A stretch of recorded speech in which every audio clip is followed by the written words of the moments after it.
chairman of Stagwell, here with Linda Yaccarino and an assembled group of about 25 CMOs of major corporations here at CES during the CES to really see the latest in technology.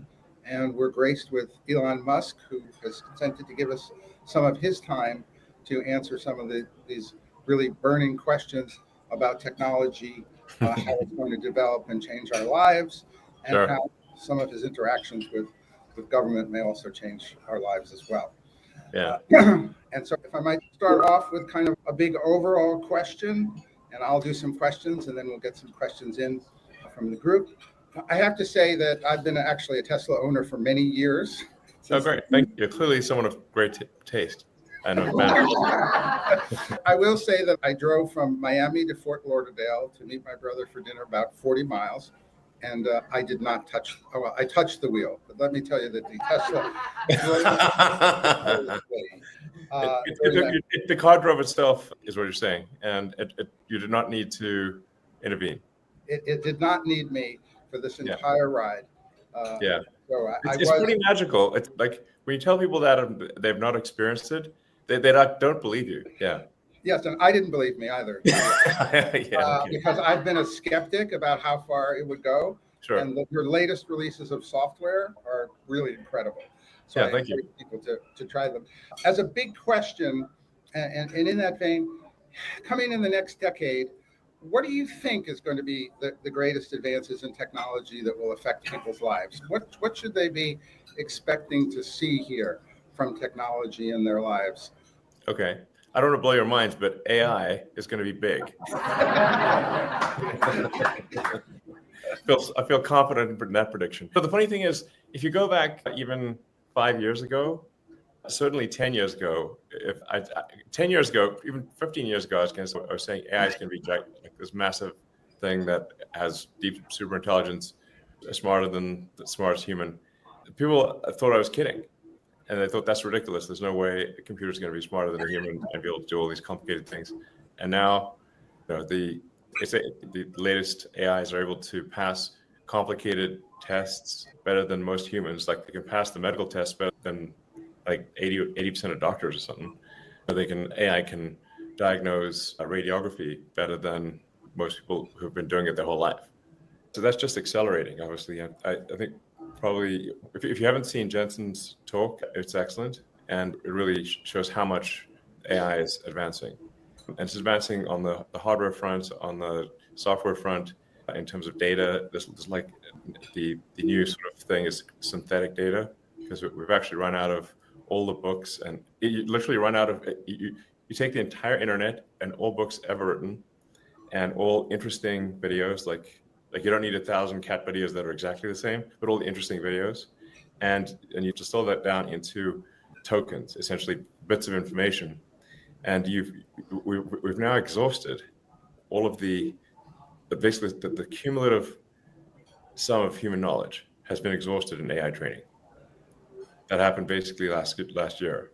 And so the only way to then supplement that is with synthetic data, where the AI it'll write an essay, or it'll come up with a thesis, and then it will grade itself, and go through this process of self-learning with synthetic data, which is always challenging, because how do you know if it hallucinated the answer or it's a real answer? So it's challenging to find the ground truth. But it is pretty wild that AI at this point has run out of all human knowledge to train on, which is crazy. I know that you're building for Grok the largest AI center on the planet. And we already have, yeah. It's an operation. Microsoft is planning $80 billion, where I used to work for a while. But that's a lot of money by anyone's standards, really. What does it going to mean? I did a poll, and we asked, is AI making a difference in your life today? 13% said yes. And they said, in 5 years from now, will AI make a difference in your life? 87% expect in 5 years it will make a difference. What is gigantic difference? Okay, what is it going to do for people? Is it going to put anything them out you want of work or to work? AI will do anything you want, and even suggest things you never even thought of. So AI really, within the next few years, will be able to do any cognitive task. It obviously begs the question, what are we all going to do? But pretty much any cognitive task that doesn't involve atoms, AI will be able to do within, I'd say, max 3 or 4 years, maximum. And then another element of it is the robotics, is that you can't just be thinking, AI can't just be thinking in a data center. It's got to do things. So that's where you need the robots. And you need self-driving cars, which obviously you've experienced. And that rate of improvement is exponential in how good the self-driving cars are. We feel confident in basically being better than human driving in about 3 months, basically Q2 of this year. We feel confident of having a probability of accident that is better than the average experienced driver. And then it'll keep going from there. Ultimately, I think it's going to be 10 times safer than a human driver, and then 100 times safer. It's to the point where really it just won't crash. And that's happening this year with Tesla. So Tesla, and this is a software update to our cars. So as you experienced yourself, it's the same car. It got a software update, and suddenly it's way smarter at driving. Let me try a few timelines then, because look, I'm not the youngest guy around, so I want to be here for as much technology. My standards for what is young get older every year as I get older. I used to build computers in kits, right, when you couldn't buy them yet, and I don't have to do that anymore. Yeah. But so self-driving, some timelines, self-driving cars, government certified self-driving, you think will be within a year? There already are autonomous in some regions, like Waymo has autonomous vehicles with no one in it, but they're limited to like a few cities in the US. The Tesla solution, which is a much more difficult path to go, but ultimately much more powerful, is a general solution to self-driving. The Tesla software is just purely AI and vision. It doesn't rely on any expensive sensors, no LiDARs, no radars, or it doesn't even require knowing the area beforehand. You could have it drive someplace it's never been before, and no Tesla's ever been before. It could even be an alien planet, and the car will still work, still drive. And so that's this year. When can I get a home robot? Okay. So that's the other element, is our humanoid robots. So I think probably most people, if not everyone, would like to have their own personal C-3PO R2-D2. And I actually think humanoid robots will be the biggest product ever in history by far. I agree.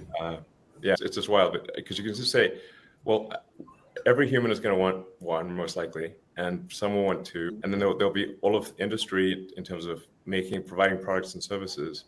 So that you have to say, what's the ratio of humanoid robots to humans? My guess is it's at least 3 to 1, 4 to 1, maybe 5 to 1. So we're talking about 20, 30 billion humanoid robots, and it's not even clear what money means at that point, or if there's any meaningful cap on the economy. I think at that point, assuming that things haven't gone awry, in the good AI scenario, I think we won't have universal basic income, we'll have universal high income. So do you think 5 years for my first robot, or? For Tesla, our Optimus robot really is, unless somebody's got something secret we don't know about, our Optimus robot is the most sophisticated humanoid robot in the world. It's got a hand that has 22 degrees of freedom. It looks and feels like a human hand. And we're aiming to have several thousand of those built this year. Initially, we'll test them out at Tesla factories. But then, assuming things go well, we'll 10x that output next year. So we'll aim to do maybe 50 to 100,000 humanoid robots next year, and then 10x it again the following year. It's like 500,000 robots in 3 years. That's a lot. That is a lot. Yeah. I was telling you guys, maybe we should think of this in terms of Roman legions. How many legions of robots will we have? Like a Roman legion is 5,000. So when will we have a colony on Mars? I think we'll be able to send the first uncrewed spacecraft to Mars in 2 years. So Earth and Mars synchronize every 2 years. And so we're at a synchronous point right now. So then the next one will be in roughly 2 years from now. And then there'll be 2 years from then, there'll be another one. So for the first trip, obviously, we want to make sure that we can land Starship without crashing. We need to prove that we can land Starship on Mars without incrementing the crater count. And if those land safely, then maybe on the next trip, we would send people, and then hopefully that would grow exponentially. So eventually there will be thousands of starships going to Mars. And I might have this like really cool visual like Battlestar Galactica or something, like sort of colony ships departing all together with these like bright points of light in space. I think it looked really cool. But I think the goal has to be to get to the point where Mars is self-sustaining. So the point at which Mars is self-sustaining, which is really defined as the point at which if the resupply ships from Earth stop coming for any reason, that Mars doesn't die out, that Mars can continue to grow. So if there's something that happens on Earth, let's say there's a World War III or some natural disaster or who knows what, but for whatever reason, the resupply ships stop coming, if Mars can still continue to survive, then the probable lifespan of civilization is dramatically greater. If you stand back and say, how would you evaluate any civilization? You'd say, is that civilization still stuck on its home planet, or are they a multi-planet civilization? And we don't want to be one of those lame one-planet civilizations. Okay, we're going to have a respectable outcome here. Even if we don't make it beyond our solar system, we're at least got to get to another planet. You know. Well, and finally on my list, brain to technology communication. Yeah. Direct communication. Am I going to see that also? Because right now this is looking pretty good for me. Yeah. So we've got Neuralink. We've got now three humans with Neuralinks implanted, and they're all working well. And we've upgraded devices where the devices will have more electrodes, basically higher bandwidth, longer battery life, and everything. And so we expect to hopefully do 20 or 30 patients next year, or this year, I should say, with the upgraded Neuralink devices. And this, our first product is we're trying to enable people who have lost their brain-body connection, so they're tetraplegic or paraplegic, or it basically, like you can imagine, say, Stephen Hawking. If Stephen Hawking could communicate as fast or even faster than a normal human, that would be transformational. Yeah. So that's our first product, is being able to read the motor cortex of the brain and say that if you think about moving your hand, it will move the cursor on the screen, and it enables people to control their computer or their phone just by thinking. And then our next part will be blind sight, that even if somebody has lost both eyes or has lost the optic nerve, or even if they've been blind from birth, we can interface directly with the visual cortex in the brain and enable them to see. And we already have that working in monkeys. I actually have a monkey who's now had that for, I think, 2 years. And so that basically enabling people to control devices. And ultimately, we think if you have a second Neuralink device that is past the point where the spinal damage occurred, we can actually transmit the signals from the brain past where essentially the wires are broken and enable someone to walk again. That would really be profound, obviously. But I'm confident that is physically possible. And then the long-term goal for Neuralink is to be able to improve the bandwidth. So right now, when we're speaking, our bandwidth in bits per second is quite low, and the sustained bandwidth of a human is less than 1 bit per second over a 24-hour period. So there's 86,400 seconds in a day, and the average human outputs much less than 86,400 bits in a day. If somebody's a writer, they'll exceed that, but most people do not output more than the number of seconds in a day. But with a Neuralink, you could increase that output capability by 1,000 or maybe 1,000,000. So it would be a profoundly different experience. Like you'd be superhuman, essentially. Put me down for all of this so far. An early adopter. Yeah, and trust me, you'll really like the chip. I can guarantee it. And let me bring us down to earth for a question on Doge. Yeah. I worked very closely, actually, with President Clinton in the 90s, where we did have reinventing government. We did balance the budget in 2 years, actually. That's awesome. Oh, those were the days. It's been a while. It didn't last very long because it didn't last very long. It got blown up very quickly. Have you identified some cuts that you're really looking at that you think will be successful? Do you think the $2 trillion is a realistic number now that you're looking more closely at it? Yeah, I think we'll try for $2 trillion. I think that's like the best case outcome. But I do think that you have to have some overage. I think if we try for $2 trillion, we've got a good shot at getting one. And if we can drop the budget deficit from $2 trillion to $1 trillion and free up the economy to have additional growth, such that the output of goods and services keeps pace with the increase in the money supply, then there will be no inflation. Right. That I think would be an epic outcome. And in terms of saving money in the government, as it's a very target-rich environment for saving money. If you look at any direction, it's like people's like, where will you find places to save money? I'm like, it's like being in a room full of targets. Like you could close your eyes and you can't miss. So there's just a lot of waste in government because, especially the federal government, you just got a situation where the checks never bounce. Like they've got like the infinite money computer, and then the people that spend the money are not the people. It's not their money. It's very hard for people to care about spending someone else's money, and then even if I know people in the government who do care about on just as a matter of principle spending money effectively, and they try to do so and they can't. The system prevents them from doing so, and they even get told to do crazy things. As again, it probably sounds familiar, where you get towards the end of the budget cycle and they're told to spend up to their budget. And even on nonsense stuff, because if they don't spend their budget, the budget gets reduced. So it's actually a perverse incentive to waste money. And then they get punished for not wasting money. So it's just totally bananas.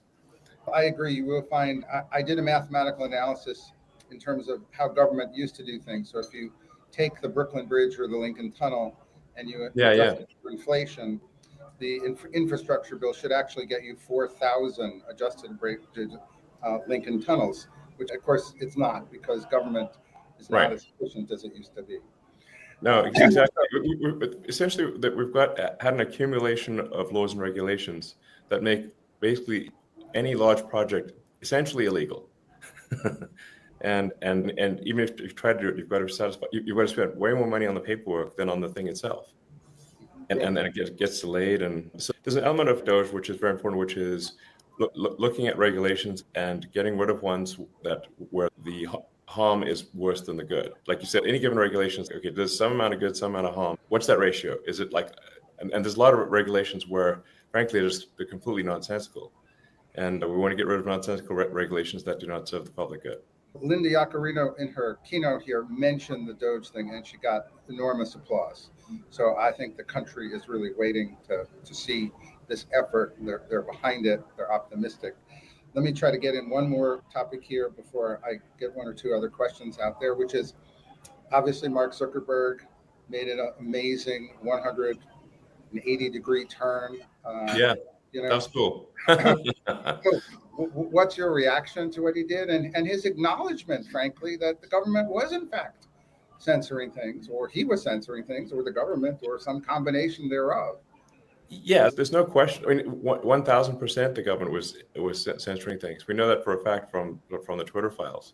Some of the stuff was pretty illegal, frankly. And the FBI had this portal into Twitter where they could spy on anything and censor anything, and had a 2-week auto delete. So we don't even know what they did, except that they had immense power to do whatever they wanted, which doesn't sound legal. And that sounds pretty crazy.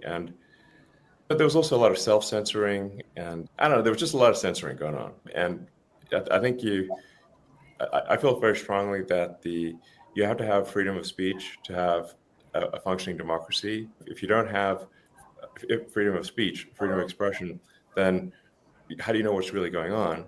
And if you can't make an informed vote, then you don't have a real democracy. It's incredibly important to, I think, listen to the wisdom of the founders of the country and say, why did they make that the First Amendment? And they did it for a reason. It's because they came from places where there was massive censorship, and the penalties for speaking your mind would be fines, imprisonment, or death. And they're like, we really don't like that. We want that to not be the case in America. So then they put freedom of speech. And so you just posted, you are the media. Are citizen journalism really becoming more and more important in this age of media? And you see it with the wildfires here. Yeah, exactly. It really takes the citizens to report and tell people what's happening. Yeah, actually, you can think of it like before the internet, you had to have what I call legacy media, of which is you had to have some aggregation points where you'd have reporters go and find things out. Then they would go to their office. They would write up articles. They would then print those articles on paper. That paper would then be distributed. And it was the only way to know what was going on. But it was very slow, especially in the old days. And I think when Lincoln was assassinated, I think it took 3 weeks for that news to reach Asia or something like that. And in fact, in the old days, like you wouldn't even know that your country had gone to war because it would take a month for the fact, hey, we're at war, to reach your village. Yes, we And actually so learned about Pearl Harbor because we decoded the Japanese. They yeah, didn't know that we decoded their cyber system. That's how we actually learned about it. yeah, And we have just, if I can squeeze in, I just got 3 minutes here. it's fine. If you got a little longer, if you want. Okay, thank you. So just I got 3 questions in from the audience that Dan Gardner and Toby Daniels of On Discourse said, want to know, do you think the internet sucks? And what do you think we need to do to fix it? You mean the content on the internet or your internet connection? Because Starlink can help you on the internet connection. Starlink is great for internet connectivity, especially for places that have bad connectivity. In fact, I think Starlink is really having a significant effect in terms of lifting people out of poverty, in fact, in many parts of the world where people have a product that they want to sell, but if they don't have an internet connection, they can't do it. Or if they want to learn things, basically you can learn anything on the internet for free. MIT has all its lectures that are available for free on the internet with internet connection. And so once you have an internet connection, you've got access to education, you've got access to a global market. So I think it's very significant how connectivity makes difference in people's lives. But now with respect to, maybe the question was geared at, is there too much negativity on the internet? I think at times there is too much negativity. And I actually, on the X platform, I proposed we were going to tweak the algorithm to be a bit more positive. And then people got upset about me for that. I'm like, okay, what do you guys want? Actually, the second question from Zach Moffat, CEO of Target Victory, was how do you make pessimism uncool again? So I think it ties to maybe exactly what you're saying, which is that it's become, people are afraid. This used to be a can-do nation.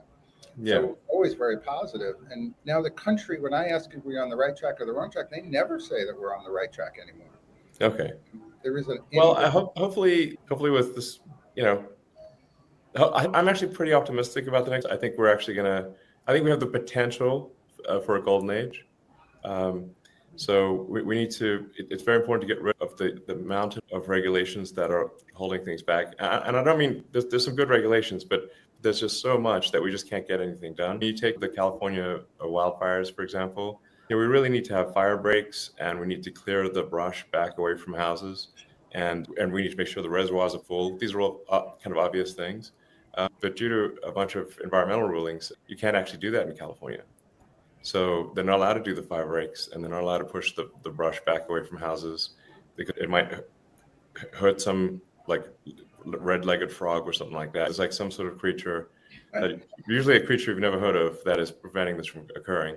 There's this fish called the smelt, for example, and so we have far more freshwater runoff into the ocean than we should really, and on the theory that it helps this one little fish that likes a slightly briny freshwater saltwater mix, and if we keep more freshwater, then the smelt fish will not be happy. But there's no actual evidence that the smelt fish is be unhappy if we keep a bit more freshwater. In fact. So we should keep more fresh water, keep the reservoirs full, and just have some sensible fire breaks and move the brush away from houses. That's just an example. We've saved a lot of trouble, a lot of tragedy in LA if we'd done that. I think AI and robotics is going to lead to a higher standard of living for people beyond what they can imagine. So I think we're going to have AI doctors in medicine that are pretty incredible. So. That's the final question. She says from Heritage, if I got that. If all the robots and everything frees up time for humans, what is it they will do with that time? Or what can we ask them to do with that time? And I think that's a question that rounds out the circle of technology. Yeah, I guess it would be a bit like being retired. This will take a few years, but at some point, as AI and robotics get better, eventually AI will be able to do everything that humans can do. Any task you do will be optional, like it'll be like a hobby or so. Now it does beg the question: will our lives have meaning if the computers and the robots can do everything better than we can. And that is a real question. I do wonder about that myself. And that's why we need the Neuralink, so we can enhance human capabilities, so we can keep up with the machine. Yeah. I just want to thank you for this obviously incredibly optimistic view about technology and where it's going. I feel reassured that the kind of leaps that are going to be made, particularly what you're working on, are just incredible in the next few years. Not decades away, but Right. Really, very you close. really talked in terms of years consistently, and I'm very thankful for that. And I think that's absolutely tremendous message here at the where we are in Las Vegas, studying what technology is going to be available to people. And really, again, thank you for the tremendous role in opening up free speech, and for the role that X and Linda is playing in terms of that. I know that we're working to get full recognition by everyone of the platform as it should be, because free speech is, I think, the proper way to go. Yeah. I think on balance, it's good. And one of the things I try to create conceptually with the X platform is it's like a global consciousness. It's like collective consciousness of humanity. Now, if you have a collective consciousness of humanity, you're going to get every aspect of humanity, good and bad. That's just naturally what happens. But I do want it to be a good and productive thing, and have this. The aspiration is to maximize unregretted user minutes. So, like, you spend time on the platform. Did you regret it or not regret it? And we want to maximize unregretted user time. And I always go back, I always say that everything in technology was either in the Jetsons. Like the Jetsons. It's either in Star Trek or the Jetsons, more or less, right? And but the one thing that was never predicted in any book that I could find is social media. It's the one thing that they never really, there's no book built around how social media would develop, how it would really impact society, how it would move political movements and so forth. And it's interesting that everybody missed that in their projections. I guess the last question maybe is, what do you want X to be, and where is that platform going to go? And I think that's great. I do want X to be a force for good. Exactly. I do want X to be a force for good, and I do view it as like the group mind of humanity. And we want to have a sort of a healthy, happy, and sane group mind versus the opposite. And I want it to be just like the best source of truth. If you're trying to understand what's going on in the world, that it has the most accurate, the most up-to-date information about anything large or small. So it gives you the best understanding of what's going on in the world, anywhere, anytime. Yeah. Terrific. Thank you. Any closing thought you want to leave us with? Otherwise, I want to thank you for being so generous with your time. You're welcome. I think I would encourage people to be optimistic about the future. I think it is much more likely to be good than bad. So that's my prediction. Thank you.